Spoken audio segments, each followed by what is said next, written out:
What up, nation? Welcome to another edition of the Wise Take NFL DFS Wise stream. CK013 here. You can find me on Twitter at CK_013. And I'm joined once again by the GOAT, the true OG, known to many of you as Paulie D. You can find him on Twitter at Paulie with 8 Ds. Paulie, what's happening? What's happening, man? Ain't shit, man. Another day, another dollar. Got a little flexibility action. We were supposed to have a 2-game slate today. I know technically you could still do a 2-game slate with today and tomorrow. We were supposed to have a 2-game slate today, but somebody can't get their COVID shit under control. And who's that? Patriots.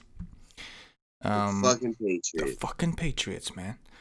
It's like it's one thing if like it pops up in a different incident, but I think some of the incidences we're having, like you heard about the Titans that supposedly had like, I know, knock on wood, they haven't had any negative tests today, whatever, but we've known that they've had they got together and had like this practice and broke protocol and all that kind of shit. And like, listen, I'm not one to be the NFL police, but I mean, you break protocol after somebody on your team already got the COVID, you should have to forfeit a game. This is getting ridiculous. DraftKings released the salaries last night and had to like take them away again because the schedule is different now. And it's like, why are you punishing the rest of the league because a couple teams can't get their shit straight? I'm not saying like, listen, COVID it happens, right? You're taking a risk, it may happen. But when you find out that they're not following the protocols and that they're not taking it as seriously as maybe they should, and then it leads to everyone else's schedule getting changed. It's wild. I mean, think about it from a season-long perspective. People that put in all that work on season-long. I'm not comparing, NFL, fantasy players. I get it. I'm just saying, like you drafted a team accordingly because of the schedule and like you set it up in a way. And now it's like that's all down to shitter because they had to shake up the schedule on that ass. You know what I'm saying? True that. And I was like, what the fuck? Sorry, I was like entering a contest earlier and now it's gone. Like, what happened? Just take it away like that, man. Just take it away. They give it, they take it away. But hey, it could be worse, man. They could be FanDuel and hold everybody's money hostage for 24 hours while they figure out their scoring. You heard about that shit, right? Yeah, I did. $100 maximum they're going to return to people? Yeah. They're going to give everybody $100. Like, motherfuckers played thousands of dollars and, like, their money was held hostage and prevented them from playing showdown slates or whatever. And that's what they're going to do. Wonderful. Yikes. Wonderful. Not a good look. Not a good look, FanDuel. Get your shit straight, man. I actually planned on playing some more FanDuel this week, so that wasn't a good start. Like that. Why was I gonna? Why were you gonna play? Just to get a little different. Yeah, get different. You know what I mean? Like different rules. Like there's a lot of things that like certain fades are easier on one side than the other, and vice versa, right? It's like, why not? Yeah. Why not get a little different action, different pricing, all that good. But I don't know. We'll have to see. FanDuel gotta get their shit straight first. Maybe they could start by giving me a credit, even though I didn't play on their site. That'd be cool. That's right. That'd be a good way to start. That'd be a good way to start. Yeah, exactly. Shout out to the nation. Shout out to those of you who are in, hanging out with us live as we break down this NFL Showdown slate. Monday Night Football action. We've got should be a pretty good game. I think the Chargers and Saints. Right. We have a decently high total. I think it's currently at 49 or some shit like that, 49.5. And then the Saints currently favored by 7.5 at home. Michael Thomas, so Michael Thomas is not playing this game, but it's not because of his injury. Are you falling asleep right now? Are you literally falling asleep right now? It's craziness right now.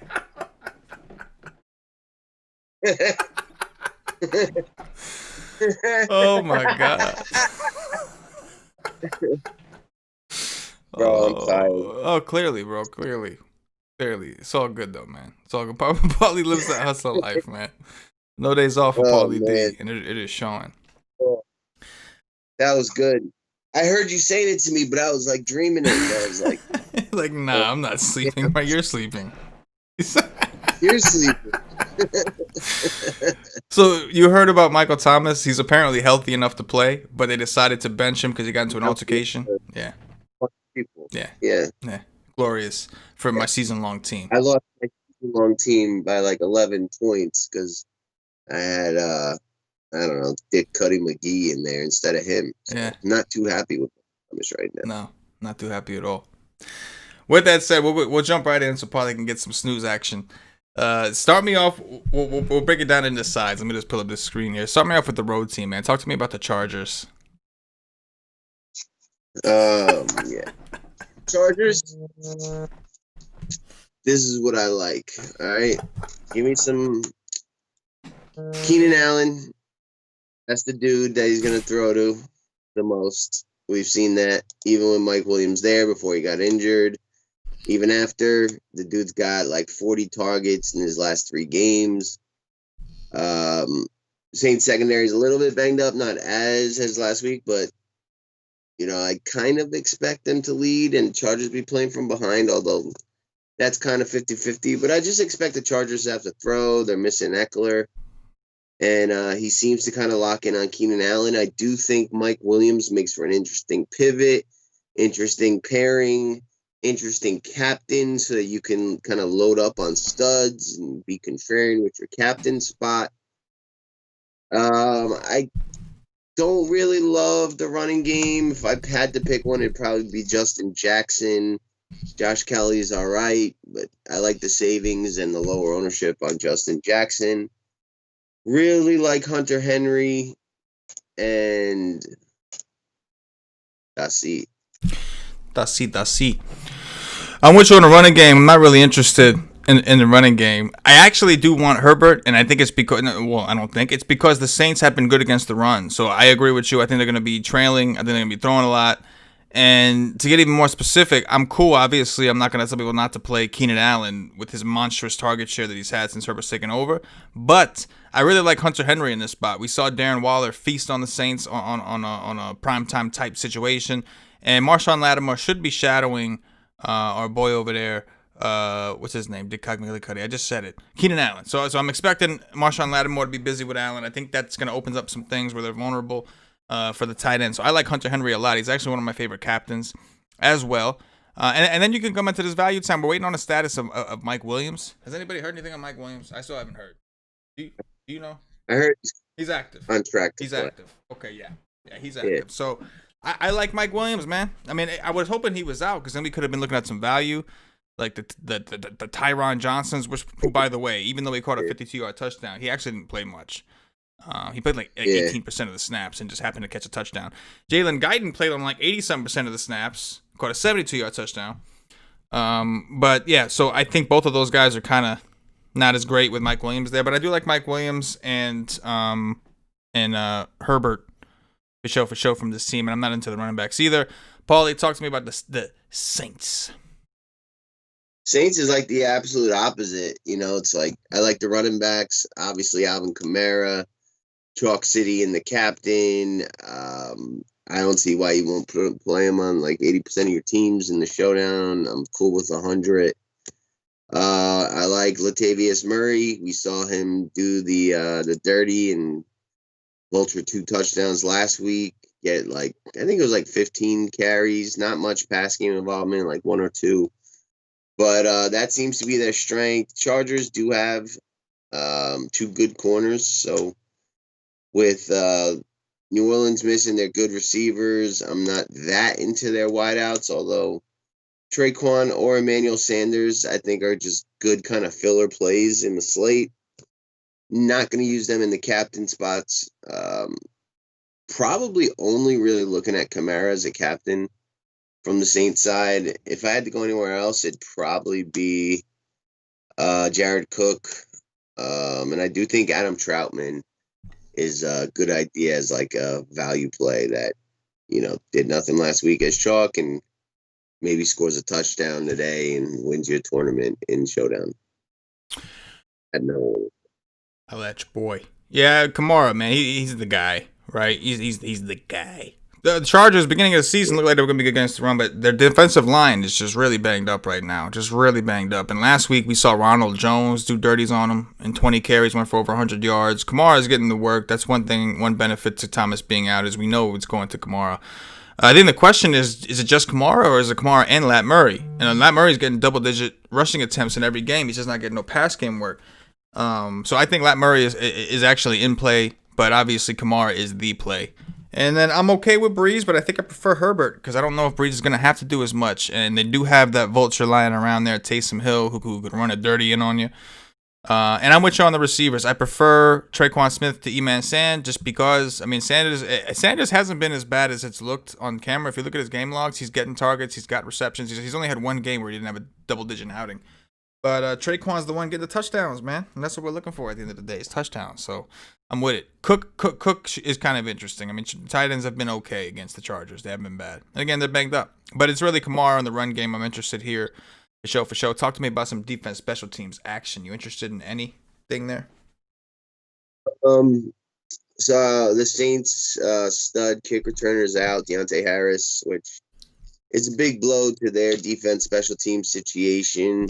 I do think the Chargers will get some pass rush on Drew Brees, but not a ton. You know, I prefer the kickers here than the defenses. If I had to pick one, that would be the Chargers. Yeah, I think it's pretty much the same. I'm not really interested in either defense. I like the kickers. I like both of them, especially Lutz, just because he's just really fucking good.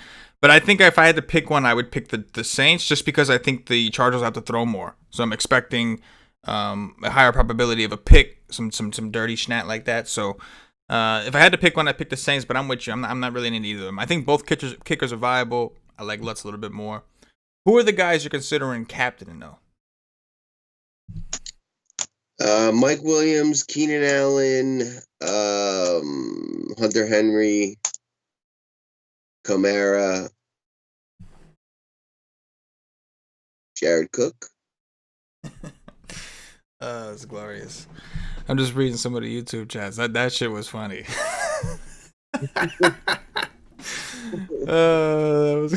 Yeah, you gotta read some of these. Oh, this is good. I'll read them in a second. My favorite captains, Kamara is gonna be the chalkiest one. Obviously, I like him. My other favorite captain is Hunter Henry. Again, I think tight ends have done the dirty. Darren Waller's done the dirty. It's not just him. I wrote an article earlier for The Nation. Pretty in-depth article, if you will. I was actually kind of proud of it. And I talked about it more in detail there. But I like Hunter Henry. Those are really the only two captains I'm doing. I'm not doing a ton of teams. I'm just a little higher dollar action today, trying to get jiggy on a Monday night. And eventually, my hope is the Chargers score a touchdown real quick, and I can bet the Saints live. I got lucky yesterday. I caught Seattle live. That was glorious. DK Metcalf, my dudes, man, made up for what the little lost action I had on week 5. But anyway, let me get into some of these questions. Mason, you got some questions? Let's get them in. Not as much questions as it is comments. I'm just really excited about that. Stephen B with the thumbs up. Kyle Bogart, what's going on? Patio Joe in the house says, Nation, what's up? Stephen B, what's happening? Kyle Bogart's Cook at captain. Any interest in Jared Cook at captain? Yep. Yeah, I think it's fine. It's different for sure. Joey said it's like when the wife puts on a wig one night in the bedroom. It's a way to get different. I like that, Joe. I like that. And then after that is when everything just went downhill, Paulie. Then Patio Joe's next comment is Paulie getting head? Is that like you had like the eyes kind of drooping, like he was riding, like he was on cloud 9 for a minute there. A lot of LOL action, a lot of laughs. Funny video says I thought dude was dying. Kyle says Paulie sipping lean. He wishes he probably needed something to keep him awake a little bit there. Funny videos blowing a 0.08, my man. Oh, that's so funny. Yeah, Bogart's on a serious note. Kyle Bogart says Mike is playing, had limited practice. That is correct. Maybe we see limited snap count. Maybe those receivers are in play. I think Guyton is the one who I suspect will play the most, benefit the most. Joseph Walton, hey legends, that was some funny ass shit. Imagine Paulie was on live TV and that would have been the all-time greatest viewing. I mean, that's essentially what it was. It's essentially, yes. Yes, it may not be to the masses of the globe, but it was to the masses of the nation. So the same difference. Funny video says, who is your number one captain? For me, it's Mike Williams because I like what that allows me to do with the rest of my team, and if CK's right about the trail on Keenan Allen, which if you're the Saints D coordinator, you see that this rookie quarterback is just fucking eyeing down this guy and basically only throwing to him. Like, who's the next option? It's Mike Williams or Hunter Henry. Mike Williams is much cheaper. And Mike Williams is just better. He's going to have more touchdowns than Henry in most seasons, unless there's like injury or something. So I like what Mike Williams allows, but Henry'd be a close second. Yeah. No, to me, it's like Kamara is just so popular that you just want to try the out. Have Kamara on all my teams, but I think I want to get different in the captain. I agree, and for me, I prefer Hunter Henry simply because the Saints have shown a weakness to tight ends. But with that said, they've also shown a weakness to number 2 receivers. So I'm with it. Mike Williams is fine. I prefer Henry. Mike Williams. It's just something to get different. It's like Joey said with the wig action. A little something. Yeah. I don't see any other questions, Nation, so we'll keep it brief. We'll be back at it tomorrow. Instead of doing a 2-game slate, we decided to do a 1-on-1, so we'll do a showdown slate for tomorrow, assuming that we get the Bills-Titans game. So we'll be back at it. We'll make sure Paulie gets some coffee action, or maybe a little something else that'll boost him even quicker and up a little bit more. Kyle Bogart says, if you put Guyton at captain, you can get all the studs and be real different. You can, but Guyton's a little more of a risk with Mike Williams back. We don't know if he's going to play a ton, or even if he does, if the targets will look good. But we also don't know if Mike Williams is going to play 100%. He's been limited all week. So it is possible that maybe he kind of splits in some action. Maybe he's somewhat limited. I don't know. Any thoughts on Guyton at captain? I agree with the exact way you said that. It feels risky. But if you're in one of those 100 million man contests, like, Alexander Madison ended up being the nuts yesterday in the Vikings game. You know what I mean? It's like, she can happen. And when you play at that angle with the value guy, you don't need much. You need like 172-yard bomb, and that could be enough. You only need like that one play for it to really work out, and then the rest of your build can kind of get you there. So it's fine, but it's more for like a super large field tournament. I'm with it. Shout out to Patio Joe, who's now 5-0 in cash games this year. It took him a day to know that. He had to wait until FanDuel decided to tell him the scoring, but so he didn't know. I forgot. I was like, man, I guess Joe lost because he didn't tell me. He would have told me, but that makes sense. FanDuel was fucking around. He found out today. 5-0. Patio Joe. Join the nation. Check out his cash game article. And I'm pretty sure this week's the week that Joe's back on the live stream. I think. Pretty sure. But no promises, man. No promises. We'll have to see. Paulie, anything in closing before we get up out of here? Nope. Going to bed. That's it. Paulie's going to bed. We're watching some football. Like FanDuel, we'll let Paulie know the delayed results tomorrow. For Paulie D, for myself, the entire White Steak Nation, as always, good luck.